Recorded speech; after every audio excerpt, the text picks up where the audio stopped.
आपके घर में मेरा सम्मान क्यों नहीं? उसने रोहन से पूछ ही लिया कि आखिर मुझ में क्या कमी है। क्यों मुझे आपके परिवार में सम्मान पाने का हक नहीं? यह क्या नाटक लगा रखा है? घर चलकर बात नहीं कर सकती तुम? नाराज होते हुए रोहन बोला। घर? कैसा घर? किसका घर? कौन सा घर? मेरा घर यही है और मैं इसी घर की छत्र छाया के नीचे आज तुमसे यह जानना चाहती हूँ कि आखिर आपके परिवार में मेरे अपमान की वजह क्या है। क्या कमी है मुझ में? सबकी सेवा करती हूँ, किसी को जवाब नहीं देती हूँ, आपके कहे अनुसार चलती हूँ, फिर भी बात बात पर मुझे अपमानित कर दिया जाता है। शिवानी विवाह के बाद पहले सावन पर अपने मायके आई हुई थी। पूरा 1 महीना रहने के बाद आज रोहन उसे वापस ससुराल ले जाने के लिए आया था। इस सवाल से अचानक रोहन घबरा गया। उसे शिवानी से इस तरह के व्यवहार की उम्मीद नहीं थी।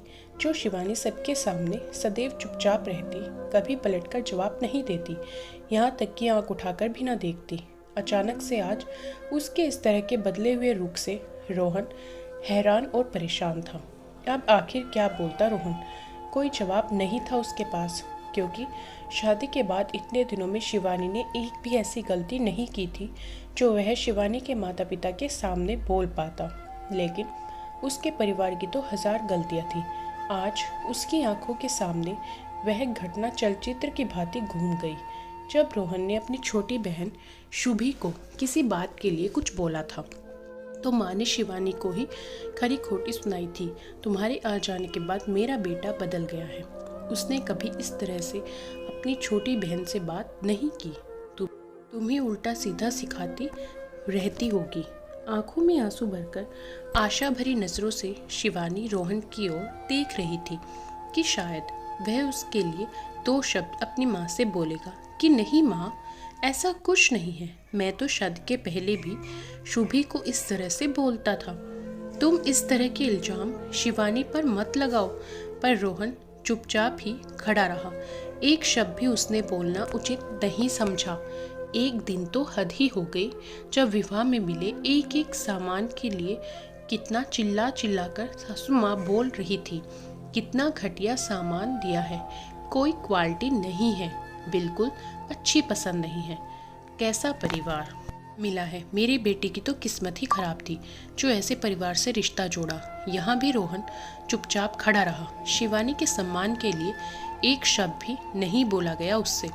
शिवानी की आंखों से तो जैसे मानो आंसुओं की बरसात ही हो पड़ी, लेकिन किसी का भी दिल नहीं पसीजा। आप कुछ बोलते क्यों नहीं? शिवानी की आवाज से रोहन अपने वर्तमान में लौट आया। शिवानी आज इन्हीं सब बातों का जवाब मांग रही थी रोहन से। उसने साफ साफ शब्दों में कह दिया कि अगर आपके परिवार में बहू के साथ व्यवहार करने का यह तरीका है तो मैं आपके साथ जाना पसंद नहीं करूँगी। हाँ, मुझे मेरी कमियों के लिए डांटा जाए, मेरी गलती करने पर बोला जाए तो मुझे हर बात स्वीकार है, लेकिन अनावश्यक उपेक्षा मुझे स्वीकार नहीं। विवाह में 7 फेरे लेने का मतलब यह नहीं है कि मैंने 7 जन्मों तक अपने आप को अपमानित करवाने का लाइसेंस दिया है। आप अपने परिवार के सदस्यों से बात करके ही निर्णय लीजिए। या तो जैसे परिवार में सभी सदस्य रहते हैं वैसे ही मुझे रहने का हक मिलेगा, या फिर आप मेरे सम्मान की रक्षा करेंगे, या फिर मुझे यहीं छोड़कर अकेले वापस चले जाएंगे। यह सब तुम मुझसे फोन पर भी तो कह सकती थी। रोहन ने कहा। नहीं रोहन, फोन पर नहीं कह सकती थी, क्योंकि फोन पर शायद आपको एहसास नहीं होता। हो सकता आप बात ही नहीं करते, फोन काट देते, इसलिए आमने सामने बैठकर बात करना मुझे ज़्यादा उचित लगा। मेरे माता पिता ने मेरा विवाह किया है, परंतु आज भी मैं उनके ऊपर बोझ नहीं हूँ।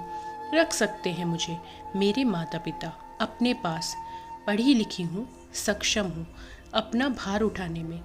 रोहन हैरान परेशान अपने दोनों हाथ सर पर रखकर बैठ गया और शिवानी से बोला कि अगर मैं तुम्हारे पक्ष में कुछ बोलता हूँ तो घर में कितना कलेश होगा, शायद तुम्हें इसकी कल्पना भी नहीं। कलेश? होगा मतलब आपके परिवार की शांति की नींव मेरे अपमान के ऊपर रखी है। अगर मैं चुपचाप अपमान सहूंगी तो आपके परिवार घर में शांति बनी रहेगी। वाह क्या बात है। क्षमा कीजिए, मैं आपके साथ नहीं जा सकती, क्योंकि जब मैं किसी के साथ गलत व्यवहार नहीं करती तो मैं अपने ऊपर भी गलत नहीं सहन कर सकती। मैंने आपके साथ आपके परिवार के हर एक सदस्य को मन से अपना माना है। माँ बाबूजी के प्रति मेरे दिल में अगाध श्रद्धा है। छोटी बहन के लिए असीम स्नेह है। मैं नहीं चाहती कि इस तरह के वातावरण से मेरी भावनाएं खराब हों जो मेरे दिल में आप सभी के लिए हैं। मैं ताउम्र इन रिश्तों को प्यार और अपनेपन से निभाना चाहती हूँ, इसलिए मैं आपको वक्त दे रही हूँ। जब आपको लगे कि अब मेरा परिवार मुझको एक परिवार के सदस्य के रूप में स्वीकार करने के लिए तैयार है, मैं सहर्ष आपके साथ चल पड़ूंगी, पर तब तक के लिए मैं आपका इंतज़ार करूंगी। शिवानी के द्वारा कही गई एक एक बात सही थी। रोहन कुछ नहीं कह सकता था, चुपचाप हारे हुए जुआरी की तरह वापस चला गया। रोहन को अकेला आए देखकर घरवाले आश्चर्य में पड़ गए।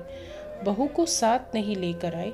रोहन की माँ कमला जी ने कहा, शिवानी तो साथ नहीं आई माँ, पर उसके कुछ सवाल जरूर लेकर आया हूँ। अगर उनके जवाब आपके पास है तो वह इस घर में आएगी, अन्यथा इस रिश्ते को भूल जाओ।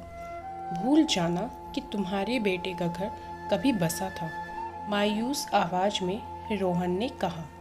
आखिर ऐसा क्या कहा बहू ने? स्पष्ट रूप से बताओ।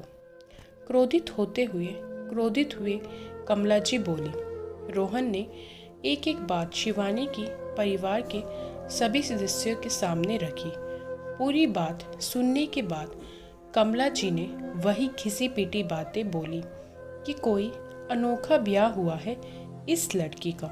हमारे जमाने में भी ऐसा होता था, हमने भी अपने परिवार में यह सब सहा है। आजकल की लड़कियां 4 अक्षर क्या पढ़ लेती हैं कि परिवार में निवाह करना तो उन्हें आता ही नहीं है। नहीं माँ, आप गलत हो, रोहन ने विनम्रतापूर्वक अपनी माँ से कहा। ज़रूरी नहीं है कि जो गलत परंपरा और परिपाटी सदियों से चली आ रही है उसको बदला न जाए।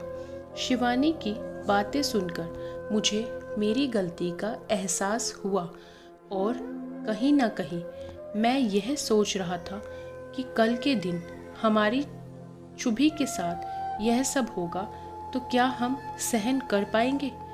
क्या हमारी शुभी यह सब सहन कर पाएगी? माँ, फिर हम क्यों किसी के साथ ऐसा व्यवहार करें जो हमें हमारे साथ किया जाना पसंद नहीं। शिवानी गलत भी नहीं है। एक स्वस्थ और सुंदर परिवार के नींव की कल्पना करना कोई बुरी बात नहीं। जब हम एक स्वस्थ और सुंदर परिवार बनाएंगे तभी स्वस्थ और सुंदर समाज का निर्माण होगा। यह सब मैं आपको शिवानी के सामने नहीं कर सकता था, क्योंकि इसमें आपको अपना अपमान लगता। इसलिए मैं आज आपसे पूछ रहा हूँ, जो माहौल अपने परिवार में बनता है क्या वह सही है? आखिर क्या मिलता है किसी का दिल दुखाने में? क्यों हम हंसी खुशी परिवार में एक साथ नहीं रह सकते? और अगर नहीं रह सकते, इतना ही कठिन है तो भूल जाओ माँ कि कभी आपके बेटे की शादी हुई थी। इतना कहकर थके कदमों से रोहन अपने कमरे में चला गया। एक माँ सब कुछ सह सकती है, लेकिन शायद यह नहीं सह सकती कि घिसी पिटी अनर्गल बातों के पीछे उसके बेटे का परिवार बर्बाद हो।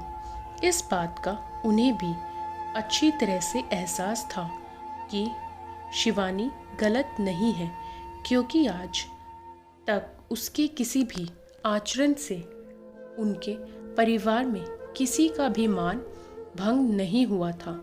फिर वह अपनी बहू का मान क्यों नहीं रख सकती? रोहन के सर पर हाथ फेरते हुए कमला जी ने कहा, बेटा, मैं अपनी गलती स्वीकार करती हूँ और वादा करती हूँ तुमसे कि अब अपने घर का माहौल कभी खराब नहीं होगा। तुम बहू को फ़ोन कर दो, हम ससम्मान उसे अपने घर लेकर आएंगे। रोहन की आंखों में सुनहरे भविष्य के सपने जगमगा उठे। थोड़ी सी हिम्मत और समझदारी से अगर शिवानी अपने सम्मान के लिए आवाज़ नहीं उठाती तो शायद परिवार में यह बदलाव नामुमकिन था।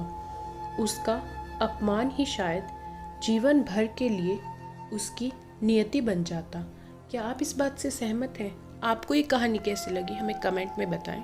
वीडियो को लाइक करें, शेयर करें और हमारे चैनल को सब्सक्राइब करना ना भूलें।